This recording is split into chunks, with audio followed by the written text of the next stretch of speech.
Happy Sunday. Sorry for my very weird lighting, but I'm Paula Collins, and this is the WNY Report, and I'm here with my co-host, Nikki Lawley. Hey. How is everyone? I'm calling in from Buffalo for those of you who don't know me. I just was very rude and invited a bunch of people via LinkedIn, direct message and WhatsApp and just trying to get our viewership out there, let people know that we're back because we skipped a week there. So uh just trying to get everybody in the conversation because we are doing some deep dives in what's happening in the New York industry. And we would welcome any and all comments. We are not knowing it all. We aren't like the experts in every category. So we are always open to being, corrected or schooled or whatever you want to say because we're all in this together, figuring it all out. I think that's a great way to start. I was just checking to see if there was an alert from Facebook to invite everybody. I never can tell if it automatically connects or if we have to press a button. So I don't know. sorry that I, we I don't. haven't figured out how to do the Instagram either. If anyone's out there and wants to just pop in the chat and say, we hear you, hello, you suck, any of that would be welcome at this point. Um, I think what you started with, though, is really important. Jeffrey Hoffman does an excellent job each episode of his Wednesdays at 4:20. Ask me anything about cannabis, where he goes through that he is a lawyer, but he is not your lawyer. There are some people on the show who have signed an engagement letter with him, and he is their lawyer, but he's not really speaking with legal advice in the context of that show. And that's certainly true. Hello, Marianne Morrison. Thank you so much for, yeah, thank you. you know, it's good to know that we're actually streaming.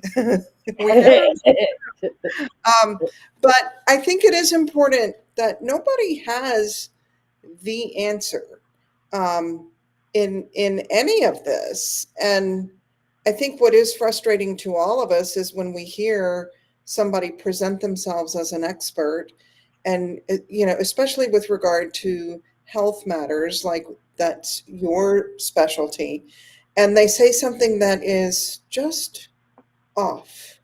It's Or just like wrong. or wrong or maybe not applicable to every human, and yet they're speaking it like it's absolute gospel truth. I um i think it's a really interesting industry, and ultimately we're dealing with a plant and we're dealing with humans, and how those interlock with each other is unique each and every point of contact. And so there is no hard and fast rule. Good morning. Hello, Crystal Sylvia Fisher. Good morning. Um, so, Nikki, what are you hearing around the cannabis space in Western New York?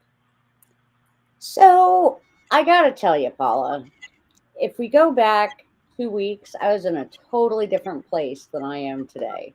I Yeah, had interviews and job offers and things coming at me to the left, to the right. Which one am I going to take? I don't know what to do. And now I'm in a position where I rejected a couple and I am waiting on offers on another couple. But at the end of the day, what's really important to an employer? Like, let's explore that in the cannabis industry. Now, I have hired, fired, been a manager, been a salesperson. I kind of done it all. And I remember when I was starting out in my 30s, roughly, like after school. No, actually, it was in my 20s. Um, anyone that had more experience always would beat me out of the position. Always. Like they were older, they were wiser, they knew how to do territory management, and at that time I didn't have that kind of experience. So I lost out on a lot of jobs because of that. Hmm. But today, in today's cannabis market, especially, I feel if you last a year in the cannabis industry, you've lasted 10 years in any other industry. Meaning, it's sort of like dog years, but on steroids. So for every year in cannabis, it's like 10 years in another industry. So when people are looking for employees, it seems like experience would be preferable over like a bachelor's degree or a doctorate degree or whatever, um, or the toilet paper salesman, or the uh, I prefer double ply, by the way. I'm a triple fly girl, thanks. Um, Really? yeah, I need that shit Where do fluffy. you even find that? Isn't that the Charmin latest thing? The three ply with the stupid bear in his butt? I don't know. Whatever. Um, I always maybe learn two something. ply. Every time I talk to you, Nikki, I learn something. I know. That's what we do. We can't always know everything. We have to let other people have opinions and feedback. Um, but during this job hunt, it's just been really interesting to kind of see like you score with people like there's no way they're not going to hire you or you end up in the top 2 or something like that, and you just feel so good about it, and you Hmm. just wonder how at the end of the day they say, yeah, we were just kidding. We don't really want you. Well, And I mean, it happens for a lot of reasons, right? The frustrating thing is when they go through, because I've heard you, and when we talk or text, you're like, oh, I'm going for interview number 12 on this job. I'm like, they should give you an office just to interview. Um, but I think that a lot of times, and I don't know, I've heard different things from you as far as what happens at the end, but I think a lot of times they are sort of mining candidates in order to do market research, find out what other companies are doing, or find out what job candidates are trying to go for to see how to structure their plan, but they really don't have capacity to hire. Um, that's just messed up. Okay, it's I it's abusive. you get someone's hopes up and make them feel like you're going to hire someone, and then you find out they didn't hire anyone, exactly like what you're saying. And I never thought of it like that, like data mining, and let's see what the competition's doing, how much is the competition paying, or what kind of bennies is, you know I mean, the MSOs are all hiring right now, like every one of them, the ROs in New York State, like Pharmacan, like Columbia Care, like Etane, like Curaleaf, like GTI. I mean, that's five right off the top of my head. That Mhm. doesn't that doesn't even count all the outside brands coming into New York State that are now white labeling for, they're partnering with a processor to produce their goods. And every one of them needs someone like me. And not that I have all the answers, not that I'm like the rocket scientist of account management and cannabis industries, but I have a whole lot of knowledge in a whole lot of different aspects of the industry, from the health aspect to sales to management to all of the things they're really looking for. Is it my age? Is it my double I don't chin? think so. You I know? think I think they are. I honestly think that they are afraid to make a financial commitment to you because the industry could go through something weird in a week. Like we had another hemp lawsuit filed this week. We still have so much uncertainty in the market, and so I get that. And so like now I'm like looking at the distributors. Do I go try and figure out who The I don't understand that, Crystal. I'm sorry. This is, I understand that that's how cannabis goes. Oh, good job. How did you know that? Nice. Um, but really, I'm not hearing this just from me. I'm hearing it from so many people. Or At the varying other, levels, like everywhere from lawyer to um, somebody who's just trying to get in. I've even heard it from people willing to work for free, that they can't find anybody to bring them on, like interns. And wow, it's kind of scary. Um, it really is scary. And, like, so the distribution model in New York State, like, I feel like they're going to need a salesperson for sure. But, like, how do you find them? You've got like just a name, you don't know who's hiring. I don't know, man. There's just a whole lot of stuff going on. And, experience used to matter. And now I feel like superficial things are seeming to matter with this new era of hiring. Maybe it's not just cannabis, maybe it's across the whole job spectrum. But I just remember getting beat out all the time by the 40, the 50-year-old, the 60-year-old, because they had the relationships, because they had the experience, because they knew the product. These were all things that, like, I bring to the table. And, someone said, well, maybe they just feel threatened because you've already got such a big following. And I'm like, that's silly. I've told any of these jobs that I'm willing to give up Nikki in the plant and trying to do the right thing. But it's kind of silly to get rid of the polka dots because everybody knows me as that. So it only helps your brand, it doesn't hurt it. But anyway, that's enough about me. But I just feel like, what are employers actually looking for? Do they want the education with just like the bachelor's degree and that kind of thing?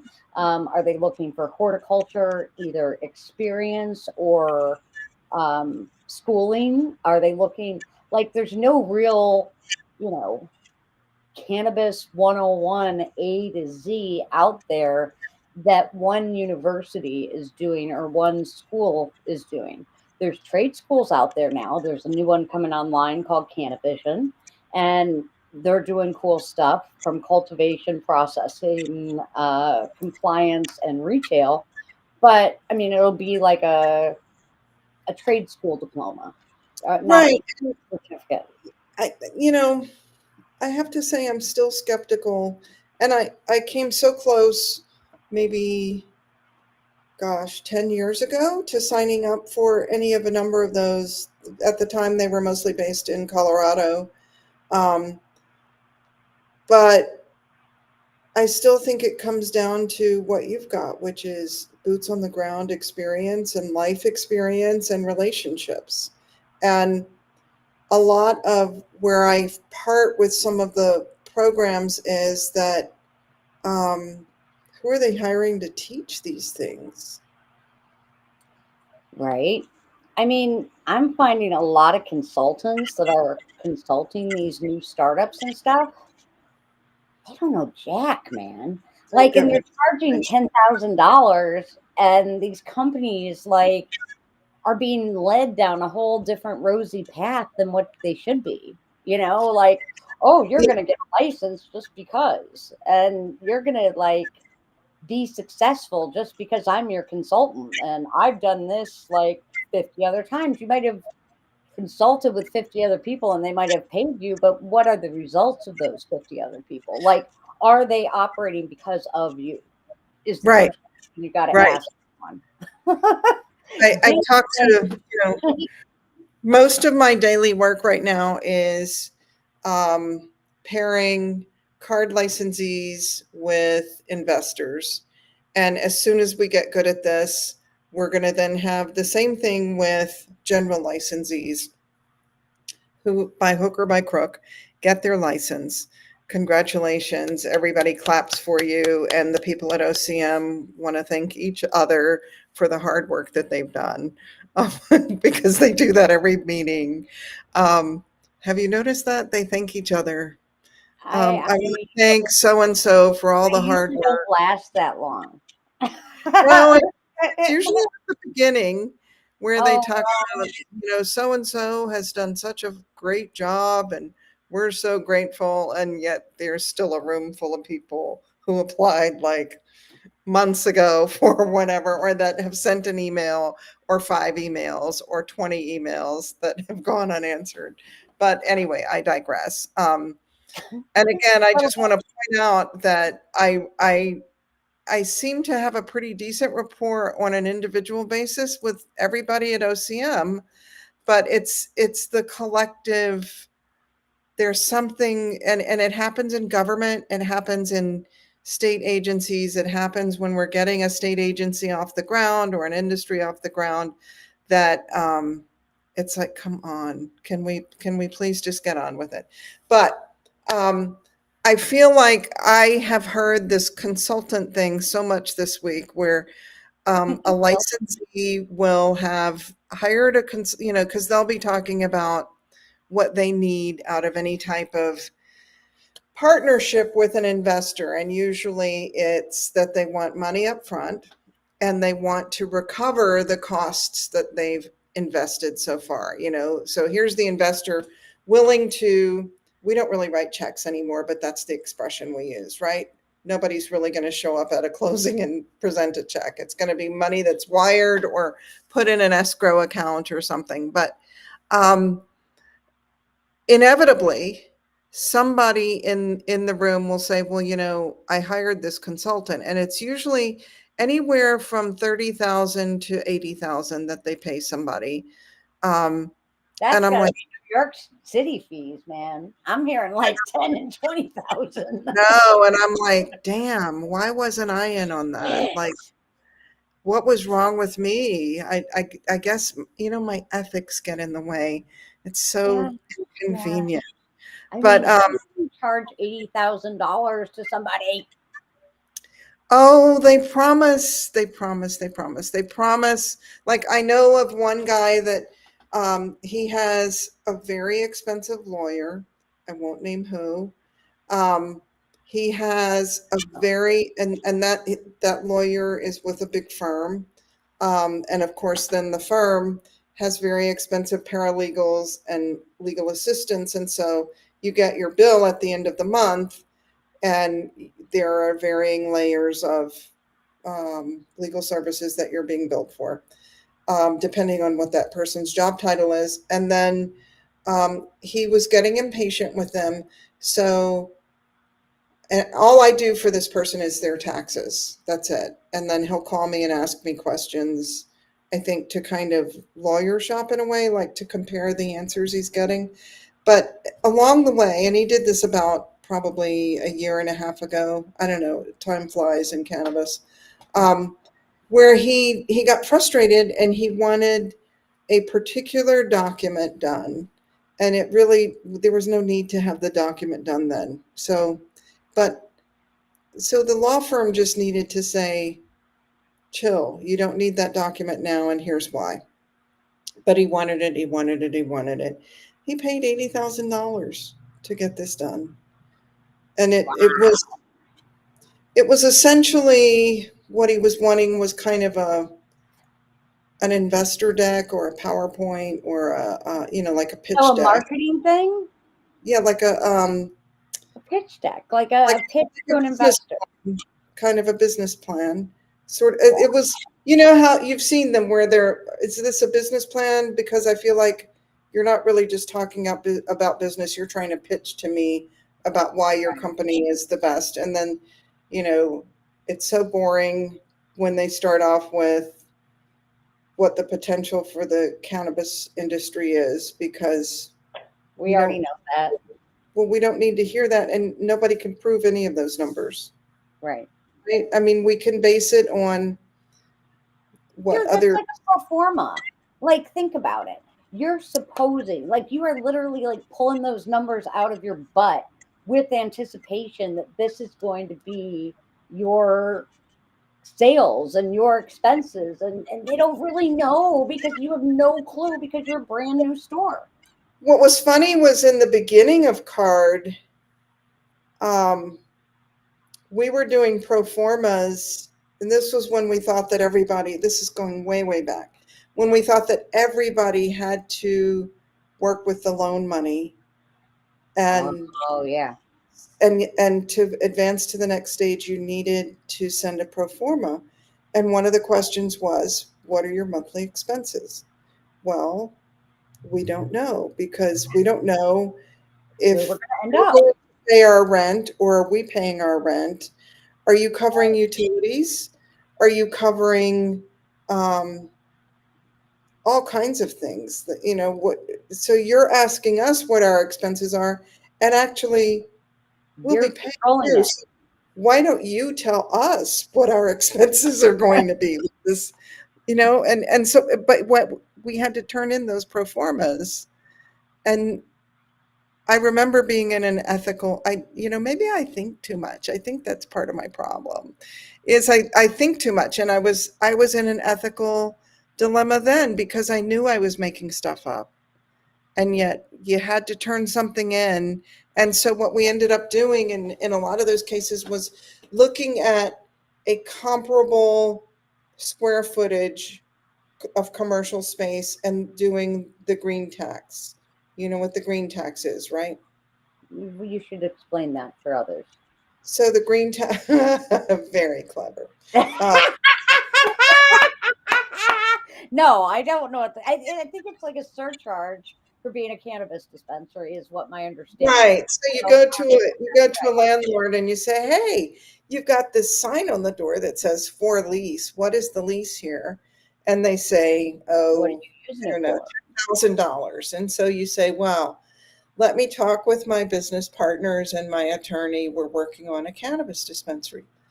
Oh, Oh, wait. for you, it's 17,000. Right. It's like, So what it's not just, like a real tax. So I was right. what happened? And Right. it's, oh, I've got to check with my mortgage company. I've And I got to got to check with get the other insurance. tenants. I've got to check with the police. And it's like, what part of licensed cannabis dispensary did you miss? Let me say it again. This is licensed. Do you wish to see my license? Here is my license. You hold up the license. And still they dig in and say, well, there's going to be all of these people hanging around. And it's like, actually, no, sir. You will have more security cameras and more security guards than you have now, than when you had a jewelry store or a pawn shop or um, a gift card. Or actually, Take sir, what out. I've noticed Yeah. is that this commercial space has been empty for about 3 years. And so this space will be so much safer than it is now. And yet you're going to charge me the green tax? I don't get it. But it's happening. It is very real. Here is my hope for the future. Among other things, I have many hopes for the future. Um, one of my hopes is that in the urban centers, which I would include Buffalo in, um, that they would get to a point where it will be acceptable to rent space on a second or third floor for a retail dispensary. So you would do a walk-up situation. But you have an ADA compliance issue then. Like you Well, cannot okay, have shit elevators. Make sure about it's an that. elevator building. Yeah. Okay. That's fair.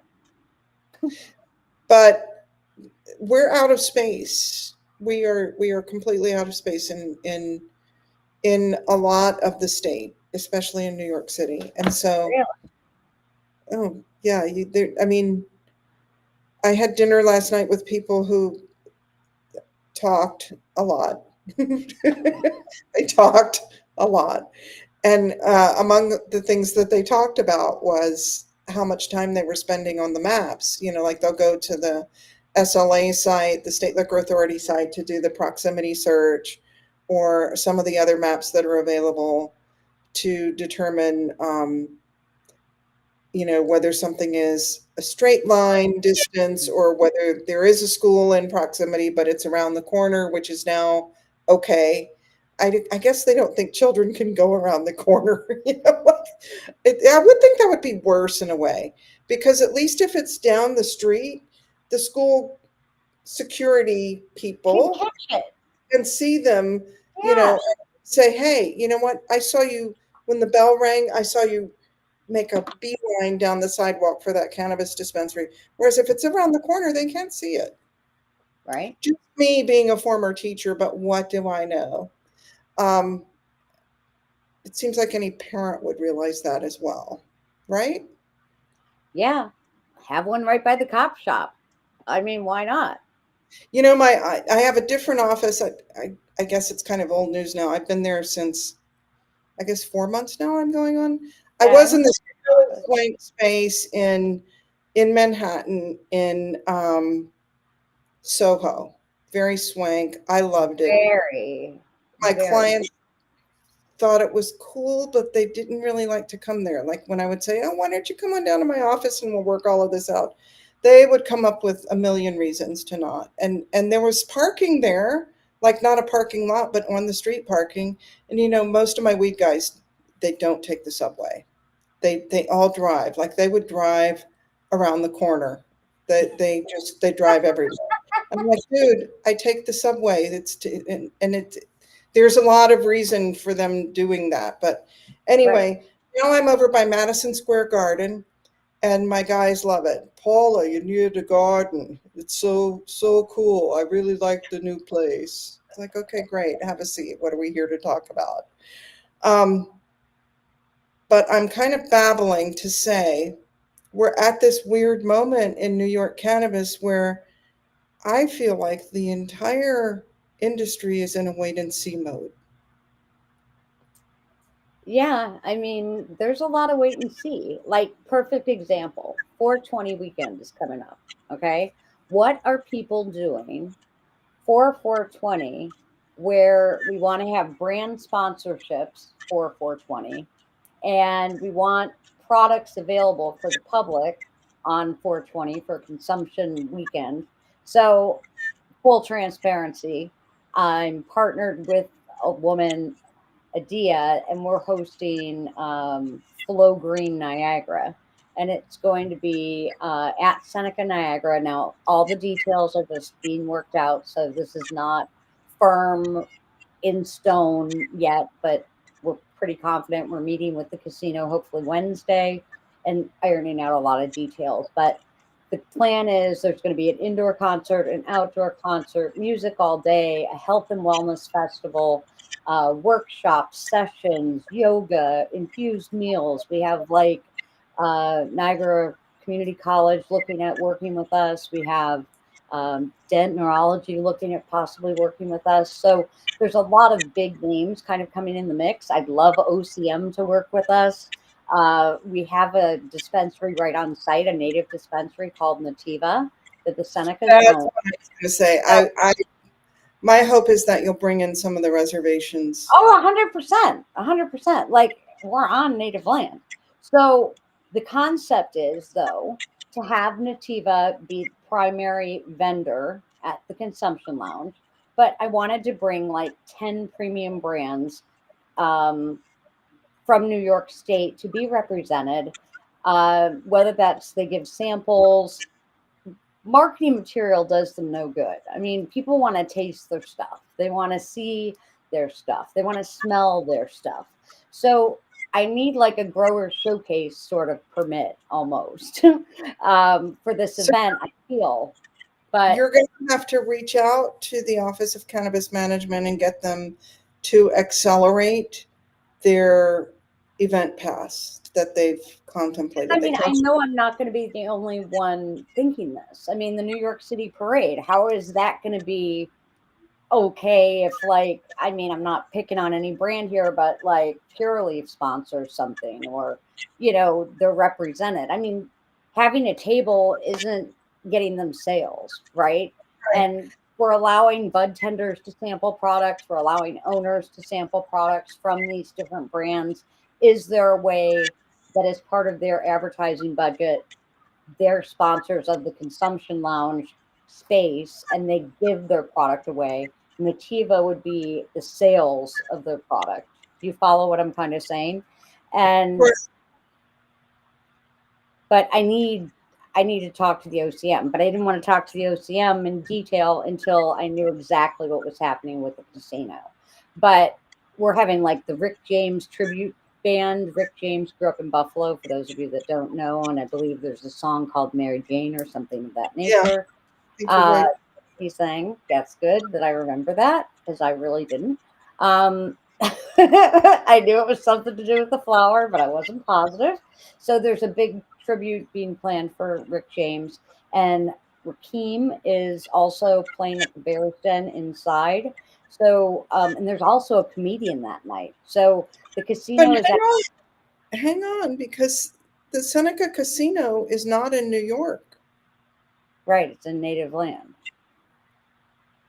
But are those New York brands going to get spanked for sharing their products? I want nothing. I don't want to do You don't want to any. get anybody in trouble. I don't want to get anyone in trouble for any reason or have anything to do with that. You know what I'm saying? Like, in theory, yeah, could you get some legacy brands there for sure? But I'm trying to make Oh, this a legitimate event all day, right? Or like even the micro businesses that might have had illicit dealings going on prior to getting their license, and now they're like, cut that down, but I gotta believe there's still product around, right? But they can't jeopardize their license that they're about to get for their micro with their illicit products, right? So it's a real quandary when you really think about it. it is, and it seems like the only people who have a problem with it are the people from whom we need to get these permits. NYS does not recognize native dispensaries and brands. I know, and we came so close, but so far.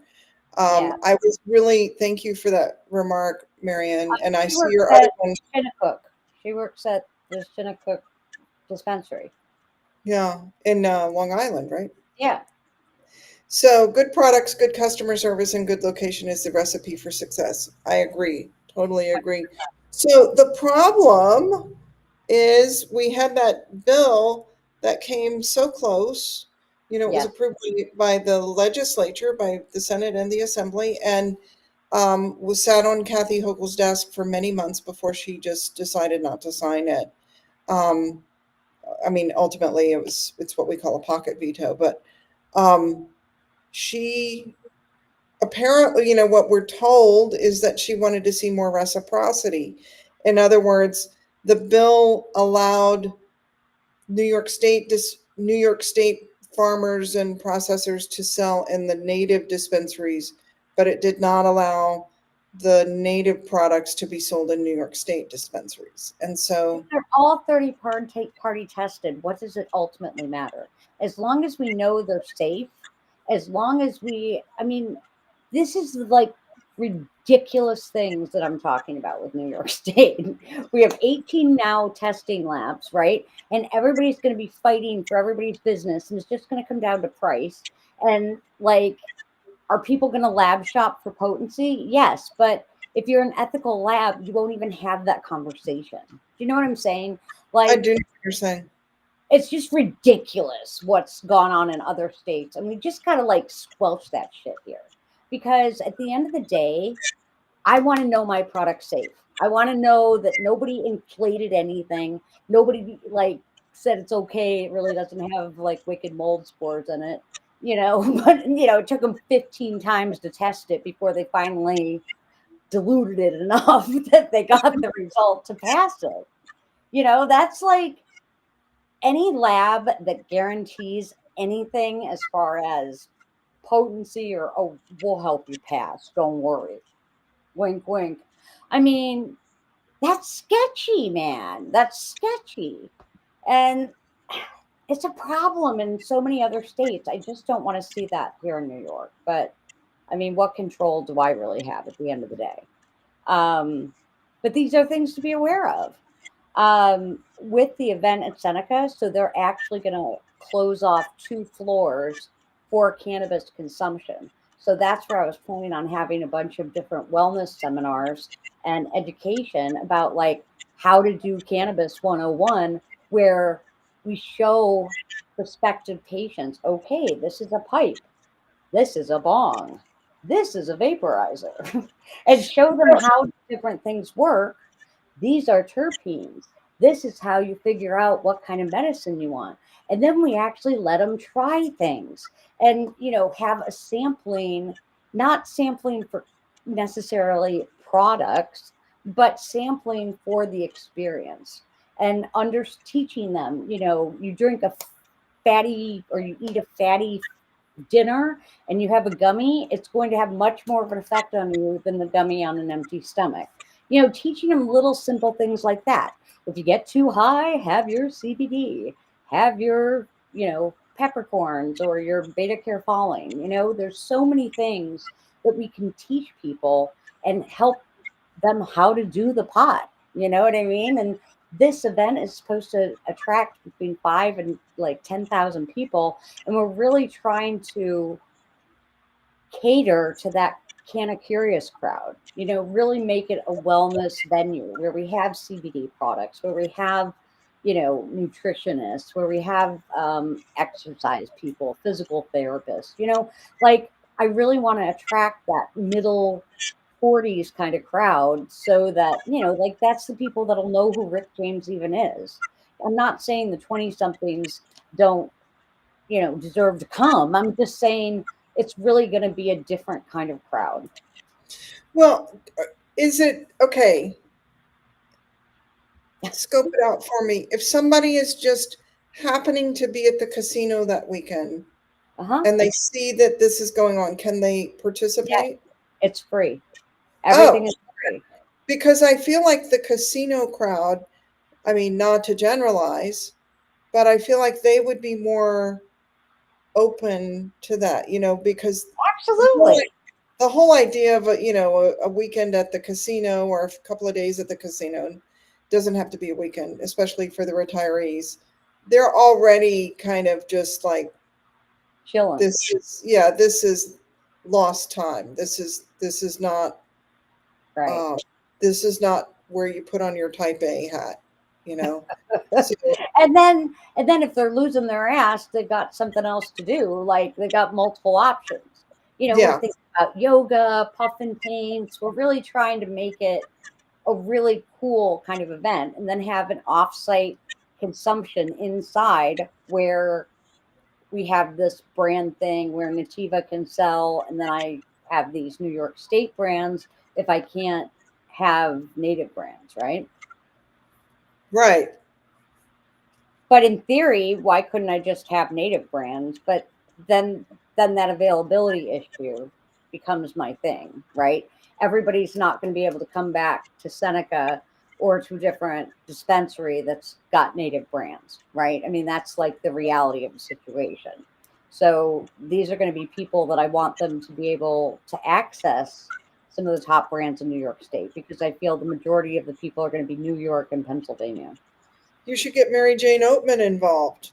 I would love to. That's fucking, oh, that's She's brilliant. she's an I amazing. love Mary Jane Oatman. Love her ass. I got picked, man.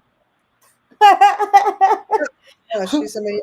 She's like wicked awesome. Yeah, I got her herself. So yeah, Yeah, good idea. she's amazing. Um, and then I've got possibly Joe Montoya from Green Chief Farms from California. He's interested. And again, I just want to bring the humans together, not divide, not do anything illegal, not do anything sketchy. I just want to have a good, safe event where everyone feels comfortable, where we take that fear out of going into a dispensary. We take that fear away from the cannabis. Like I smoked weed back in the 60s. I know all about it, but I don't do it anymore because the last time I did it, I got too messed up. Well, now we need to teach him how to not get messed up because if you liked it in the 60s and 70s, there's a good chance you'll like it again. you know? But we just have to teach you how to use it. with intention now because your body's different. Just my 2 Yeah. cents. Yeah. So that is a super exciting event, 420. 420 weekend, the 19th, 20th, and 21st, Paula. I think you need to come to Niagara Falls, girl. I want to be there. I really, really want to be there. But, You're on my list of potential speakers, just so you know. Well, I would like to do that. And maybe I should do that. I don't know if I mentioned I'm running for Congress. Oh, you Clear. did? Yeah. Yeah. I'm running for Congress in the district. 21st congressional district, which, by the way, has had like 3 different maps in the last 10 days. I'm not joking. I'm not joking. There was the map that had been from the Independent Redistricting Committee, and then that map got redone, and then that map got redone. So we're now operating with something that's been signed off on by Governor Kathy Hochul, and we think that's what's going to get us through this election. But so my Republican opponent is Elise Stefanik, and I tend to think I'm going to do a. I tend to think I'm going to try to do a 420 event somewhere in the district to make a point. I'm trying to, glom on. You're late on that, girl. You're better off doing a 710 event. Really? Yeah. Now tell me what 710 is. 710's like the dab time. Like 420 means, that's the average time that the most people smoke weed. And that's where 420 kind of originated. Like they took a poll zillions of years ago, and because of when people get off work or out of school or whatever, that tends to be where the 420 thing came from, is my understanding. And then the 710 thing is for all those dabbers out there that like their concentrates. That's the most common time for them consuming. So then that's where 710 came from. So you could create a baller 710 event that actually encompasses 420, just like 420 technically encompasses, concentrates as well. It's not like exclusive flower, but it basically means it's another excuse for a weed event. Yeah, I mean, the other thing is I could appear at your event and get coverage and say congressional candidate Paula. Congressional candidate shows up at sponsors the weed event in Niagara Falls. Yeah, we can put some like flyers and shit for you. Yeah, let me figure that out. That's not the 420. Wait, what is this? Uh-oh. What is it, Carrier Cardi? That's sad. There are a couple of 420 stories, and I never know which one is right. I mean, I thought that was like the going thing. Wow. I feel dumb now. Thank you, Carrie, for that correction. I'm very anxious to hear what the real 420 story is. Wow. That's like gonna like wreck my whole life now. I've been like talking the 420 story and it's been wrong. Wow. Shit. But yeah, we can definitely do congressy shit for you at this event because I'm sure there's we missed they redid the map. It used to include Watertown, which isn't that far from the Seneca Casino. Watertown is far as fart from the Seneca Casino. Oh. Watertown, you're at the wrong end of the state. What happens to me? But here's what happens to me is I start driving and it's just like all a blur. But no, it looks cool. Speaking of Buffalo, though, what looks very cool are the Buffalo BCN. What is that? Buffalo Cannabis Network events. That's what I'm part of, baby. Carrie put it in the put a link in the thing. Chat. All right, I stand corrected. Dismantle my whole 420 story. Carrie has the right story posted in the chat for those of you that can access it. Carrie, you're gonna have to send it to my phone because I'm not daring touching that because with my luck, I'll just take us right off the air. Wow. So just We like never that'll thought of happen. This is why we're not the astronauts, nor are we mission control. Right. Facts. This restream stuff is like for the rocket scientists. No kidding. Well, I'm trying to go live for my congressional thing because I need to do a North Country live. And I thought, do I have, you're the one who has put all of this together. I don't think I could do it. Well, I know how to I can like help you. I can help you do it. We just got to get you like, I think I could handle it. I can just X myself out. Like I just take myself out of the room. Yeah, but you don't have to. But I'm just saying, like we can, hell, you paid for our premium membership. So you deserve some premium access. But yeah, I mean, very exciting, Paula. I love to hear like we might have another blue one in the little room there. Well, Blue here's the thing. Dude, it's 50 to 51, man. We're so fucking close. Like, there's some real sketchy stuff. Like, we could lose houses and seats and stuff like that. Well, what we really need are people who understand cannabis, who are in Congress, who are saying, no, we're not going to negotiate this away. We're not going to stop talking about this and not put it to a vote. How many times have we come close to getting it so that we either completely legalize or, the Jerry Nadler has proposed the MORE Act a number of times. Safe banking, they've even renamed it to safer banking so that we know, oh, it's back again. What is it, like 5 times? Yeah, like it's ridiculous. And it's because Congress is too busy fighting amongst themselves to actually do the work of the people. So I would like to go to Congress to do the work of the people, and my people include the cannabis community. Not only in I'm your not person. only in the 21st congressional district of the state of New York, but all of the cannabis community. Right. Very true. Very true. We love that about you. And speaking of this, Carrie Accardi, can I just tell you, she is a BA. She does like media. She does everything. She's got a whole TV channel. Connected TV, like connected, like connected, but connected. And she's doing a whole series on women in cannabis right now. So she's getting stories from all these different women all over the world. I invited her to this. I'm part of this big international group. You are too, Paula. That is very busy. On LinkedIn? The WhatsApp one, but it is on LinkedIn too. Oh, the WhatsApp one. Yeah, I have fallen by the wayside on WhatsApp. Yeah, it's okay. I mean, it's hard. I have 648 messages. Yeah.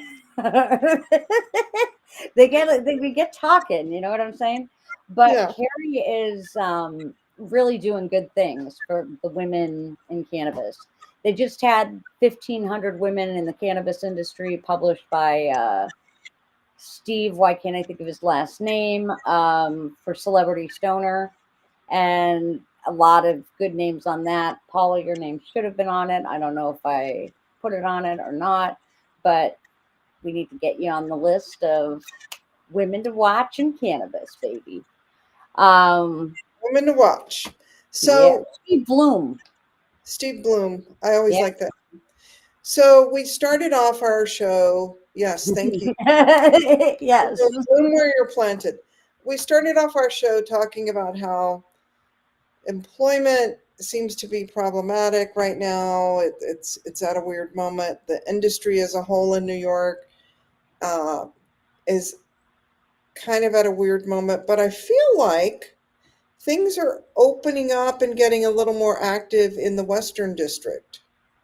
We got B open. B in Buffalo Dreams had her grand opening this weekend. CPS was in the house for that. Crystal People Stokes, for those of you that don't know CPS. It's kind of cool, right? Like That's the lingo now. So she was in the house and she did the ribbon cutting thing with B. That was pretty awesome. And they're in a great location. I mean, we did have a Western New York dispensaries in Batavia or in Hamburg, Blaisdell area get robbed this past week. That was not cool. Cleaned them right out Uh-huh. during open hours. Again, I'm assuming a security issue. I don't know the inside track on that, but that's pretty disheartening. That does not help our cannabis cause. Um, but they obviously had enough security that OCM let them open. So I don't have all the deets on that, so I don't really know a lot. They're definitely in full enforcement in Western New York, shutting down the illicit shops. Here on my little island on Grand Island, one guy, 23 years old, had two smoke shops that got raided. And I mean, they broke out a safe, like they took dozer and brought in, like they had to pull out a safe into the parking lot, and it just had hundreds of dollars. Apparently, like it was a big thing. I happened to get my blood drawn the other day, and it's right next to this one smoke shop, and so I got the whole lowdown on that. They're like, "Oh my god!" The SWAT came, the dogs came, the people came. It was a big deal. So I mean, and then illegal cannabis products seized at this location, big stamp on the door. They're open the next day. you know, um, what's that mean? I mean, I guess it's Well, okay. But it's hard because, a couple of things are going to happen, and that he's going to get a big tax bill in about 6 months. and they Um, said so something that was a definite felony for the amount that they retrieved. yeah, it'll be a felony charge, and then which why are we arresting for the plant in New York? But we are. Um, and then what's going to happen is his business is going to limp along, and just to replace all of that cash and all of the product, it's a death spiral, right? And then there will be initially when the raid started, the neighborhood would come out and cheer them on, and yo, we got your back, yo, we love you, all of this stuff. And now honestly what I see is that people will see the sign and then they keep going. So Right, it is a deterrent. It for is sure. doing what they wanted, which is to eventually close them down. It's not doing what they wanted in that, you know, a lot of the state officials are trying to empower the police to be able to walk in and close the door on the spot. But we have a constitution and we have due process. So I don't. Plus, we're seeing a lot of enforcement amongst manufacturers and processors, Really? and oh yeah, it's kind of sad, and we I just don't want. Jenny. It's I don't want to name names, Got but it. but it's it's to the point that we've learned, we've put these enforcement regs in place, and we've kind of flexed that muscle. Post MRTA, we originally thought we wouldn't do things like penalize somebody for the plant, but we are. And um, I I think we should be careful what we wish for, because if they can do that to an unlicensed guy and pull out a safe and set it in the parking lot and take away all of his product, they have the ability to do that to a licensed dispensary. And it could be a you know I spent a bunch of years in Texas, and we would say, I believe what we have here, officer, is a misunderstanding. And we could have a licensed dispensary with a big misunderstanding. And Right. okay, so here's an example, and I realize we're coming up on our time and we want to do like a summary of our session. But um it's happening with the unlicensed shops where um somebody with a hemp retail license, Hmm. so that is a licensed shop, Right. issued by the Office of Cannabis Management. They're buying from a licensed distributor who sells them product that happens to be not within the regs. And then the shop owner gets nabbed for it. And then the city wants to close them down because you're selling illicit product. And they say, but look at my invoice. And look, here's the guy's license. Why don't you go after him? Because he's the one that sold it to me and convinced me that this was okay. And of course, what the court comes back with is, but you're the shop owner, so you should know what's okay. But he's relying on that distributor license. Right. Right. I And mean, so it's I could crazy. well see that happening to our New York State licensed dispensary owners, that they are going to rely on, as our industry matures and as we spin, right now it's the cultivator is the processor and the distributor. But as we spin those out into the various licenses, we're going to have product that's floating in the supply chain that somebody convinces a shop owner, yes, of course, here it is.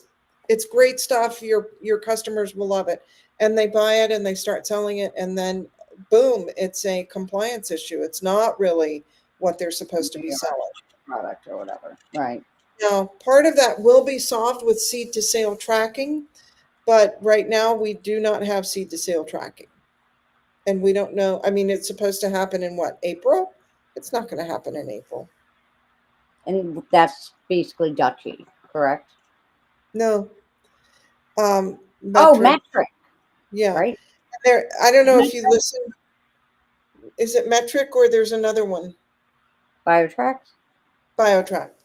Okay. And so the thing is, like, I went to the last Cannabis Advisory Board or CCB, whatever that. So there was the Cannabis Advisory Board and then the Cannabis Control Board. They had like the Very, very other key. meeting. They had 3 meetings in back to back, and I had clients who wanted to go because they thought somebody could help them with something that I said, why are we here? What are you trying to get? And I realized, well, I didn't know you needed that. This is not where we need to fix this. We need to fix this Yeah. over here. But anyway, they wanted to go. So we went, and they said, they were kind of, the advisory board meetings are very informative in that you do see some of the disagreements, like somebody saying, gee, you really need to be talking to the software developers so that you can, if you're trying to onboard or BioTrack, there's so much of the integration process that you're not understanding, and yet you're not understanding it because you're not talking to them. You just need to talk to them. He There really you kind go. of, so Interesting. Very interesting. But yeah, it's I did not see the CAB meeting. I wanted to, but I think I had an appointment. But the Buffalo Cannabis Network is definitely doing things, and we definitely need to see your little face there one of these days. And you definitely need to be part of the Women in Weed series with Carrie Accardi. For all those ladies listening, check out Carrie Accardi and Connected TV. 420 Media is another one of her businesses. She is a BA, aka bad and a great human. So shout out to Carrie Cardi. Shout out to B and Buffalo Dreams for opening this week. We have 7 dispensaries now in Buffalo. that is amazing. I know in our little area, it's pretty big. There was another one that opened too, Tree something on French. Mm-hmm. I'm sorry, I forget his name. But they're open too. They opened So last there, last count, 78 in the state of New York. 78, baby. We're getting up there. We're getting up there soon. Who's So going to get into the triple digits? Who's going to be number 100? it'll be interesting. It'll be very, very interesting. So thanks you guys for joining. I have actually scheduled everything for the next month. I'm pretty excited that I achieved that goal here in Are we Houston. going to meet on the day that the Easter Bunny hops through? Yeah, why not? We met on Christmas Eve. What the hell? Yeah, I think so. But Good thank to you see you. all for joining. And we will talk to you soon next week on the Western New York Report with Nikki, Lawley, and Paula Collins. Ciao, babies.